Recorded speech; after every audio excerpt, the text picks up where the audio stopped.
Hi everybody, my name is Lori Yingling. I am the Director of Technology for Lumen Christi Catholic School, and in this short video we just want to give you an overview of project or problem-based learning and how it's implemented at Lumen Christi. As part of Standard 6, we want to demonstrate how our curriculum is integrated into our foundational statements, or how our foundational statements are integrated into our curriculum. And our vision and mission statements begin by saying that we believe that all children can learn and that we want to educate our children as unique individuals through a strong academic program. Project or problem-based learning is an excellent example of really just that.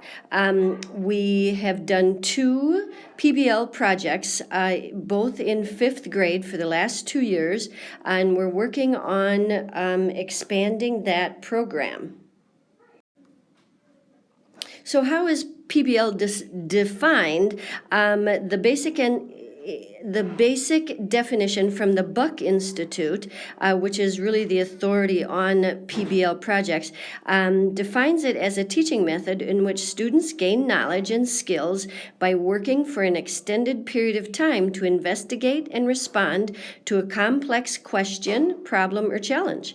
And the elements of PBL are detailed below here, but what we really see is that PBL is without a doubt student-centered, that it starts out focusing on the student learning. It is truly hands-on. Students are given a goal and a task daily sometimes, but they have an end goal, and with a team, they need to collaborate and focus on the 4 C's during their PBL project, the 4 C's being collaboration, communication, creativity, and critical thinking. PBL projects are real world and authentic. So just like we prepare our students for college and career, we know that when we get into the job market, whatever job it is, we're not going to be doing worksheets. We're not going to have a person standing in a room telling us what to do every 45 minutes. We need to think and plan and set goals and design activities and processes to accomplish our goal. It focuses on creativity, and that's an essential element at Lumen Christi because we know when students are working creatively, they are working at their highest cognitive level. PBL projects are in-depth and rigorous. It requires students to truly think and embed their learning. They're given a problem or a project, and they have to research and understand that. Teachers are more guides on the side or mentors in the middle rather than the sole authority in the classroom. The roles of teachers and students change in a PBL project. PBL allows us to contact experts, to bring experts in the room, experts within our community, experts within our classroom or school, and to co-teach with those people who can bring relevant knowledge and information to our students. There's always a public component to PBL, whether it's a presentation to families and community members, students, other teachers, or it's a digital online presentation. Sometimes it can be actually a combination of both. Our current 5th grade students this year, each PBL project starts with a driving question. Currently, our students' driving question for 5th grade is, how would a total joint replacement affect my body? So they were each given a joint, an elbow, a knee. That was probably the one thing that was assigned to them. They had to develop and write a scenario for why they would need to have a total joint replacement.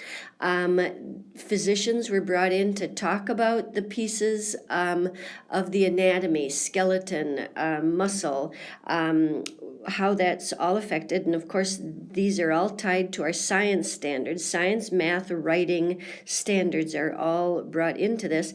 But this little short video, I'm going to give you just a snippet.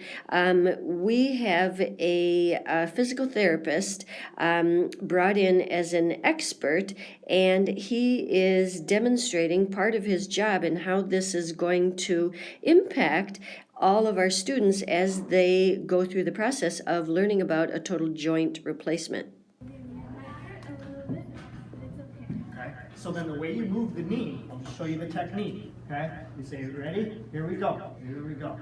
And we're gonna move, all right? And we're gonna straight, what's this called again? What's that called? Anybody? Everybody.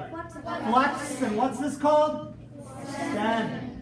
Flexion, extension. That's what you're gonna do. And you're gonna say, ow. That's pretty weak. Ow. You know what patients have done?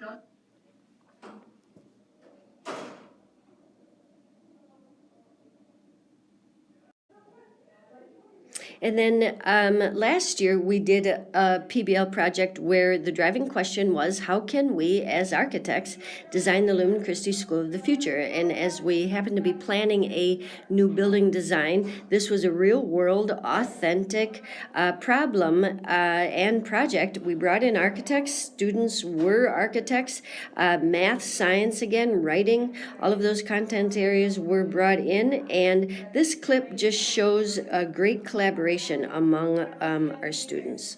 Yeah, I'll do that. Can you watch Type High, Schools of the Future Design? That's Caroline's in it.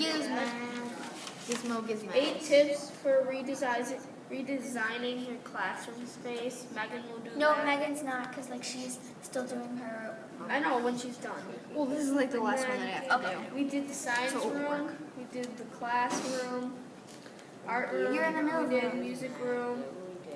Then I'll do the maker spaces. Okay. What am I doing?